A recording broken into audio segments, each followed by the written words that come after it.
Sir, ಪ್ರತಿ ಬಾರಿಯೂ ಕೂಡ ಆ, ಯಾರೆಲ್ಲ ನಮ್ಮ ಹಿಂದೂ ಫೈರ್ ಬ್ರ್ಯಾಂಡ್ ಗಳಿದಾರೋ ಅವ್ರಿಗೆ ಅನ್ಯಾಯ ಆದಂತಹ ಸಂದರ್ಭದಲ್ಲಿ ಸಾಮಾಜಿಕ ಜಾಲತಾಣಗಳಲ್ಲಿ ಸಿಕ್ಕಾಪಟ್ಟೆ ಚರ್ಚೆ ಆಗೋದು.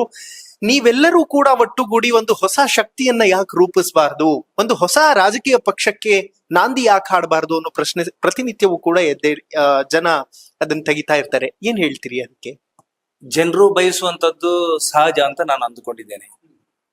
ಈ ರೀತಿಯ ಘಟನೆಗಳು, ಬೇರೆ ಬೇರೆ ಘಟನೆಗಳು ನಡೆದಂತಹ ಸಂದರ್ಭದಲ್ಲಿ ನೂರಾರು ನಾಯಕರುಗಳು ಈ ರೀತಿಯ ವ್ಯವಸ್ಥೆಗಳನ್ನು ಮಾಡಿರುವಂತದ್ದು ನಮ್ಮ ಕಣ್ಣ ಮುಂದೆ ಇದೆ. ಈ ಹಿನ್ನೆಲೆಯಲ್ಲಿ ಒಂದು ಪಕ್ಷವನ್ನ ಮುನ್ನಡೆಸುವಂತದ್ದು ಅಷ್ಟು ಸುಲಭ ಸಾಧ್ಯವಾದಂತಹ ವಿಚಾರ ಅಲ್ಲ. ಇವತ್ತು ಯಡಿಯೂರಪ್ಪರವರು ಒಂದು ಪಕ್ಷವನ್ನ ಮಾಡಿದ್ರು, ಆ ನಂತರ ಮತ್ತೆ ಮಾತೃ ಪಕ್ಷಕ್ಕೆ ಸ್ವೀಕಾರ ಮಾಡಿ ಬಂದರು.